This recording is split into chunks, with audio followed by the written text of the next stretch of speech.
এবছরই স্থানীয় সরকার নির্বাচন হবে। যত দ্রুত সম্ভব সরকারের এই সিদ্ধান্ত নির্বাচন কমিশনকে জানিয়ে দেওয়া হবে। কথা বলেছেন বিএনপির মহাসচিব ও স্থানীয় সরকার মন্ত্রী মির্জা ফখরুল ইসলাম আলমগীর। রাজধানীর গুলশানে বিএনপি চেয়ারম্যানের কার্যালয়ে ব্রিফিংয়ে মির্জা ফখরুল আরও বলেন, বিএনপি জনগণের কাছে যে প্রতিশ্রুতি দিয়েছিল তা ধীরে ধীরে পূরণ করার চেষ্টা করছে। তিনি জানান, এরই মধ্যে খাল খনন কর্মসূচি ও ফ্যামিলি কার্ড দেওয়া শুরু হয়েছে এবং আগামী 1 এপ্রিল থেকে কৃষক কার্ড দেওয়া হবে। ইরান যুদ্ধের মধ্যেও জ্বালানি তেলের দাম বাড়েনি উল্লেখ করে মির্জা ফখরুল বলেন, অর্থনীতি এখন সরকারের বড় চ্যালেঞ্জ।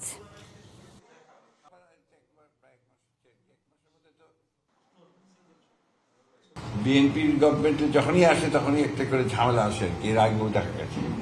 এবার তো বড় এসছে আপনার ইরান যুদ্ধ। এই যুদ্ধের ফলে যে আপনার তেলের দাম বেড়ে গিয়ে তো বড় রকমের সমস্যা তৈরি হয়েছে। বাট আল্লাহ রকম এখন পর্যন্ত কিন্তু খুব বলা যেতে পারে যে যোগ্যতার সঙ্গে এই জিনিসগুলোকে মোকাবেলা করা গেছে।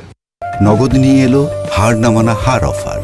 সর্বনিম্ন 10,000 টাকা রেমিটেন্স নগদে পাঠালে থাকছে স্বর্ণের হার জেতার সুযোগ।